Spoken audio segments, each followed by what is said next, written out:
Welcome to the Preeminence Daily Podcast. I'm your host, Matthew J. Peters, founder of Ascend. Be sure to grab your ultimate guide to preeminence at preeminence.tv. Today we're talking about what I learned from Irma. So tune in, listen up, and get ready to take a focused action on your message, mission, and presence to create accelerated results starting right now.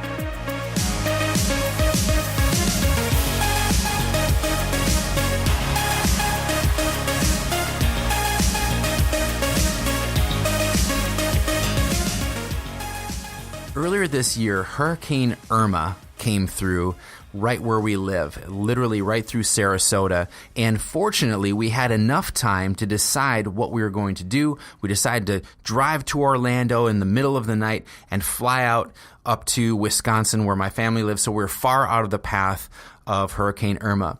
When we got up there, I was just thinking over and over again, there was a couple storm shutters. We have this like corrugated steel that we put over our windows so our windows don't break with flying debris from the hurricane. And I was like, who do I call to connect with someone that can possibly put those up? And, you know, even though I've been in Florida for over 3 years, I really didn't have a lot of close friends because much of my business was online. What I mean is almost all of my business, probably 98% of my business, is not local.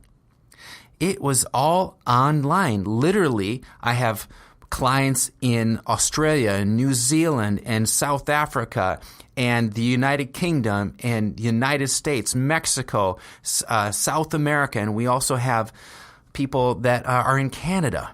I was serving all over the world, but not local. And it really struck me because I didn't have someone who was like a close friend that I could say, hey, could you just go over and check on my house or something? And finally, I went through the Rolodex and I found an acquaintance, not someone who was a really close friend, but a lot of my close friends, I'm online with them all the time. I'll be calling them on the phone, or we'll Skype or use Zoom, or we'll be on a conference call. And we're working on projects together. Those are the types of friends I had all over the world. And we'd meet in really weird times because we have a 4 or 8 hour difference. And we just made it work like that. But what Hurricane Irma really helped me think through even more clearly is I need to be local. I need to be regional. How do I be local and regional and state-wide and national and international and global? Now, sometimes people will say, well, international and global, isn't that the same thing?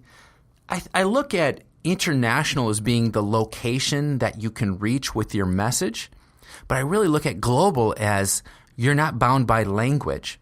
Can I translate what I'm saying right now, what my result is? Can I translate that into multiple languages?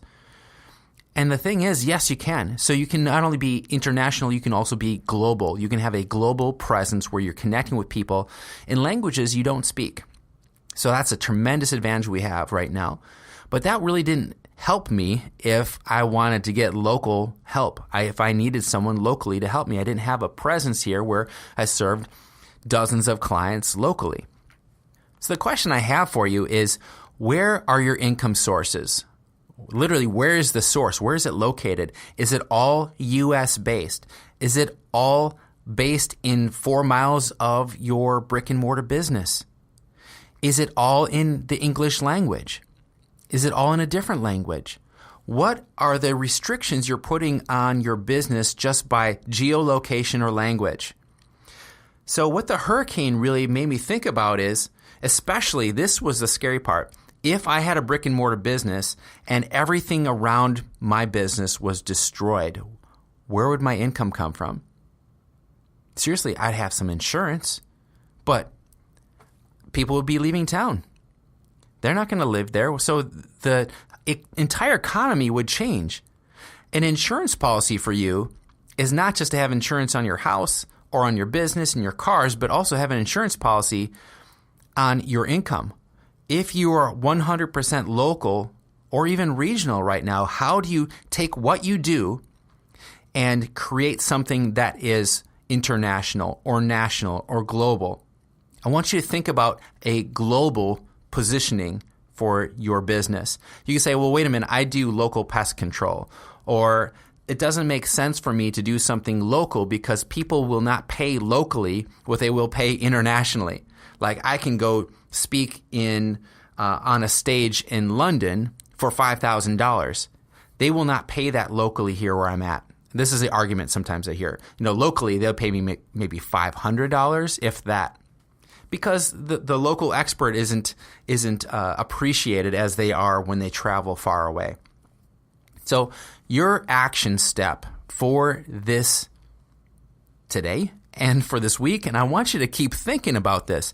If you are strictly online, delivering content online, what is a tangible good that you can create? What's an app you can create? Something that is still in your expertise, but you're delivering it in a different way or a different location. If you're 100% local, what can you do right now? Maybe it's information-based. Maybe you could mail order things out. Maybe you could put something on a website that you could sell what you do locally, nationally. Or maybe if you're doing something locally really well, you could sell the secret sauce of how you're doing it locally so other people who have similar businesses to you can do it there. They can replicate some of your results, and you can sell products and trainings for them. So your action step really is to have either a global or local perspective. Change up your model of where you think your market is, expand it, and contract it. Whatever you're doing, what's the opposite going to do for you in the long run, and where are your income sources, and how can you have more security and insurance on your income sources by changing up where they're coming from. I look forward to talking with you tomorrow. This daily podcast is all about you becoming the preeminent voice in your marketplace. So take the consistent and necessary action each and every day on what you've learned over the last few minutes. When, not if, when you're ready to take your business, your organization, your name, your brand, and your commitment to the level of preeminence, head on over to preeminence.tv where you can download your own copy of the Ultimate Guide to Preeminence. Enroll in the Elevation program and join us on one of our next live events. If you're not subscribed, simply visit iTunes, Stitcher, or Google Play right now and click subscribe. Until tomorrow, make today and each and every day count towards creating preeminence in your space and a legacy that matters.